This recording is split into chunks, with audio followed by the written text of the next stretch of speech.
তাকওয়ার ওয়াজ করলেন, তাকওয়া মানে আল্লাহর ভয়। বিষ্ণুই বললেন না তাকওয়া হা হুনা, তাকওয়া হা হুনা, তাকওয়া হা হুনা, তাকওয়া এই জায়গায়, তাকওয়া এই জায়গায়, তাকওয়া এই জায়গায়।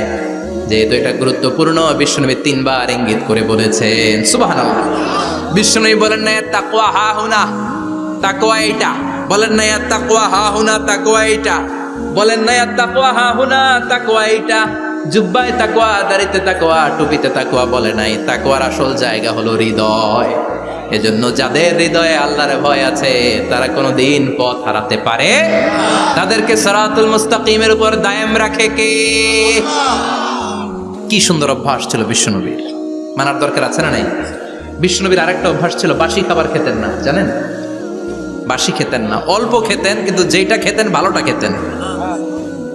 অল্প খেতেন কিন্তু যেটা খেতেন ভালো খেতেন। মধু খেতে পছন্দ করতেন, কিন্তু মধুর মধ্যে দুর্গন্ধওয়ালা একটা মধু আছে না, মাগাফির।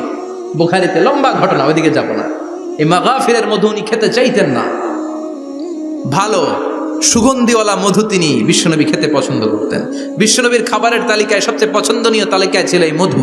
মধু খেতেন, দুধ খেতেন, খেজুর খেতেন, জব খেতেন, বার্লি খেতেন, ছাগলের বাজুর মাংস খেতে পছন্দ করতেন, সিনার মাংস। সুবহানাল্লাহ কইবেন না? What a choice! কি চয়েস ছিল বিশ্বনবীর! বাজুর মাংস খেতেন। বিশ্বনবী লাউ খেতে পছন্দ করতেন, লাউ। রুম্মান ফল খেতে পছন্দ করতেন, রুম্মান মানে ডালিম। রুম্মান মানে কি? ডালিম খেতে পছন্দ করতেন। মাশরুম খেতে পছন্দ করতেন। সুবহানাল্লাহ পড়েন। মাশরুমের স্যুপ পাওয়া যায় না রেস্টুরেন্টে? বিশ্বনবী বলতেন আল কামআতু মিনাল মান্নি ওয়া মাউহা শিফাউন লিল আইন। এই কামআ মানে মাশরুম ব্যাঙের ছাতা, এটা হলো মান্না সালোয়ার মতো দামি খাবার। আর এই মাশরুমের স্যুপ চোখের জন্য মহৌষধ। যাদের রাত কানা দিন কানা আছে, মাশরুমের স্যুপ খান, চোখ ভালো করে দিবে কে?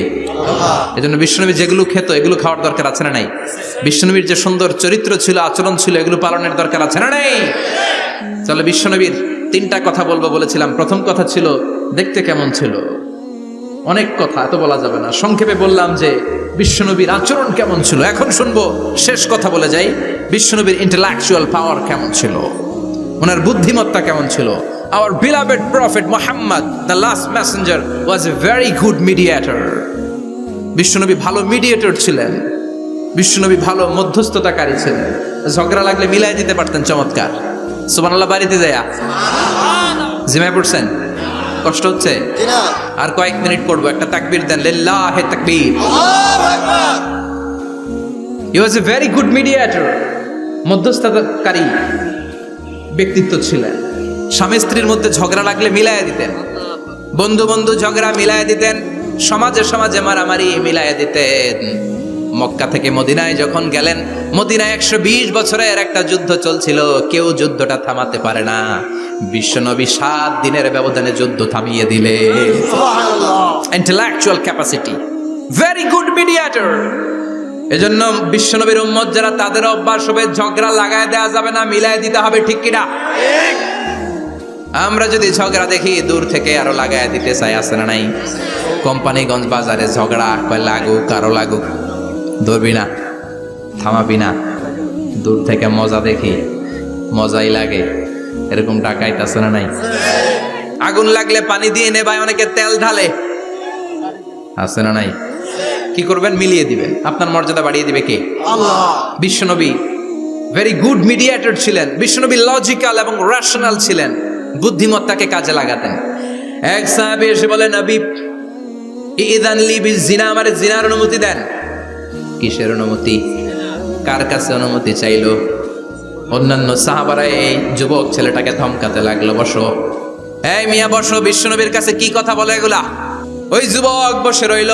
বিশ্বনবী কাজ সারালেন, এরপরে বললেন, আইনাস শাবাব, ওই যুবকটা কোথায়? এদিকে আসো, কি চাইছো বলো। কয়, বিশ্বনবী আপনি আমারে জিনা করার অনুমতি দেন। বিশ্বনবী যুবকটারে কাছে ডেকে আনলেন, বললেন, ও যুবক, তোমার ঘরে বোন আছে কিনা? কয় আছে।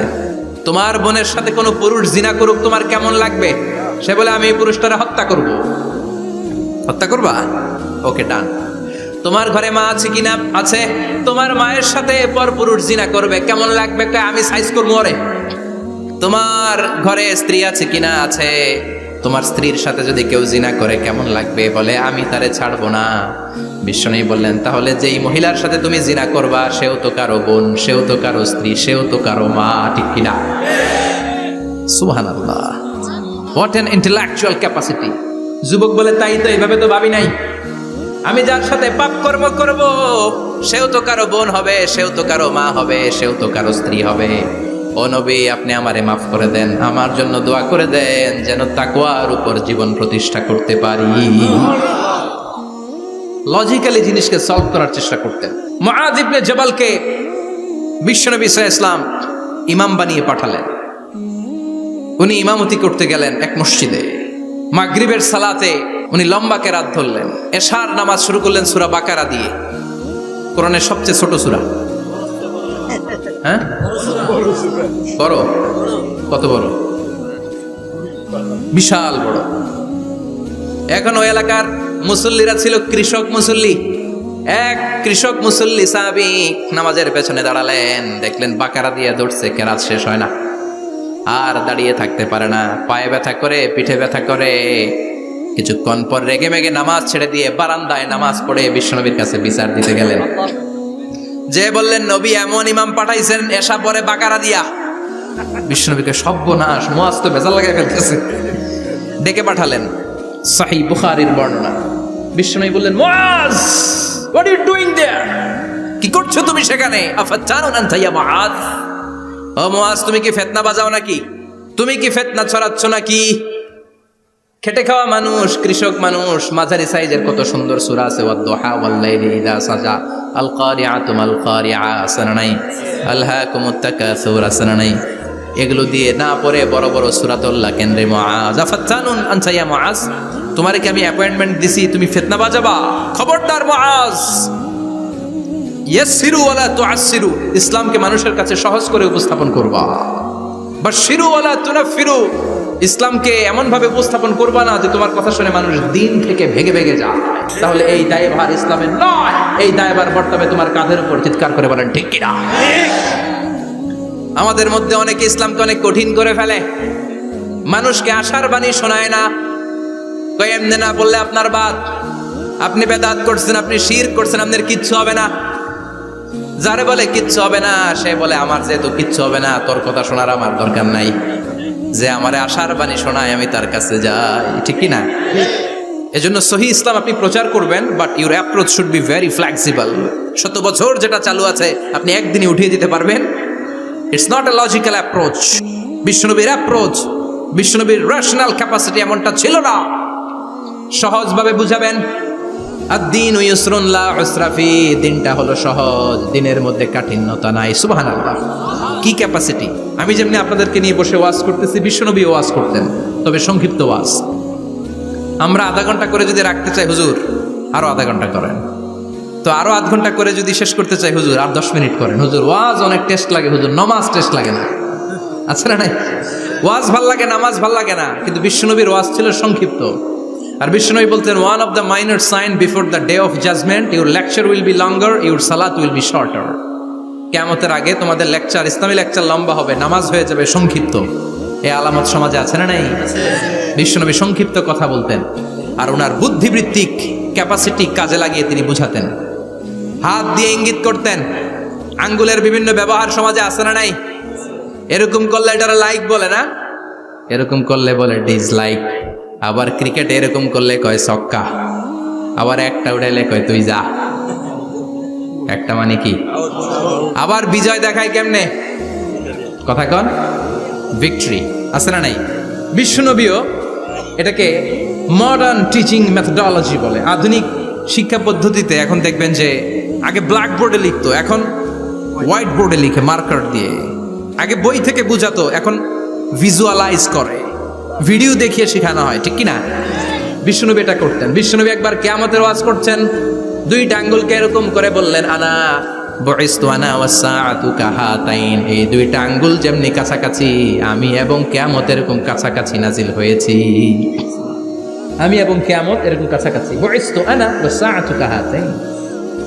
আবার বলতেন, আনা ওয়া কাফিলুল ইয়াতীমি কাহাতাইন, আমি এবং ইয়াতীমের রক্ষণাবেক্ষণকারী এই দুইজন জান্নাতের এরকম কাছাকাছি থাকবো, কোন সুবহানাল্লাহ।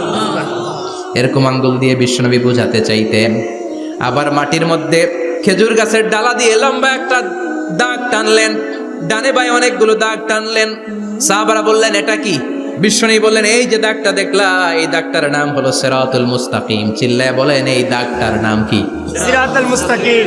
আর ডানে বায়ে ছোট ছোট যে দাগগুলো দিলাম এগুলো হলো সুবুলুশ শয়তান, শয়তানের রাস্তা। সিরাতুল মুস্তাকিমে উঠলে শয়তানের রাস্তা থেকে অনেক হাতছানি আছে না নাই? ডানে বায়ে তাকানো যাবে না। সিরাতুল মুস্তাকিমে যে তুমি উঠেছ, চলতে থাকে বা চলা শুরু হলো দুনিয়াতে, শেষ হয়ে যাবে জান্নাতে। সুবহানাল্লাহ।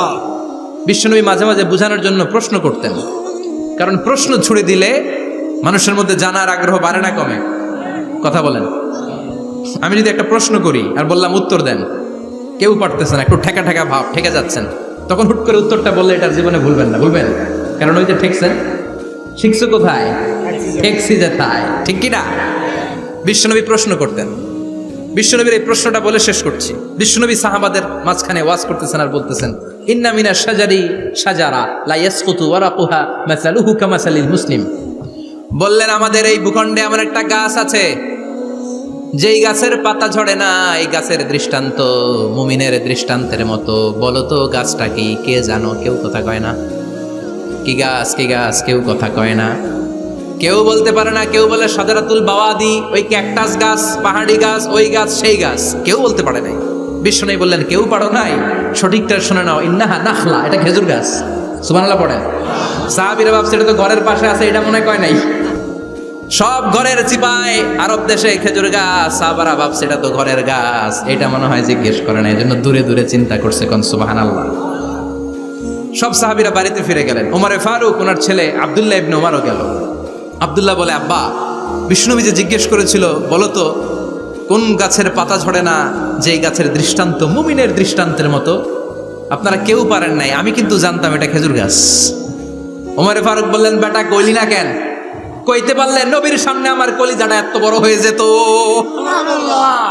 আমার কলিজার টুকরা ছেলে পেড়েছে, কেউ পারে নাই। আব্দুল্লাহ বলে, বাপসাসা আপনারা কেউ পারেন না, আমি কই কেমনে? শরম লাগছে, শরম। সুবহানাল্লাহ কইবেন না? QA session, questioning answering session করে বিশ্বনবী সাহাবাদেরকে শিখাতে চাইতেন। এজন্য এ নবী এমন নবী যে নবীর পুরো জীবনের প্রতিটি ইঞ্চি ইঞ্চি জায়গাতে আমাদের জন্য শিক্ষা আছে না নাই? এই শিক্ষাগুলো গ্রহণ করতে রাজি আছেন তো? যা শুনলাম আমল করতে রাজি আছেন তো? বিশ্বনবীর জীবনী গ্রন্থ বেশি বেশি স্টাডি করতে রাজি আছেন ইনশাআল্লাহ? 2-4 জন কইছে খালি। সবাই রাজি আছেন তো ইনশাআল্লাহ? যাদের ঘরে বিশ্বনবীর কোনো জীবনী নাই, বাংলা অনেক জীবনী গ্রন্থ পাওয়া যায়।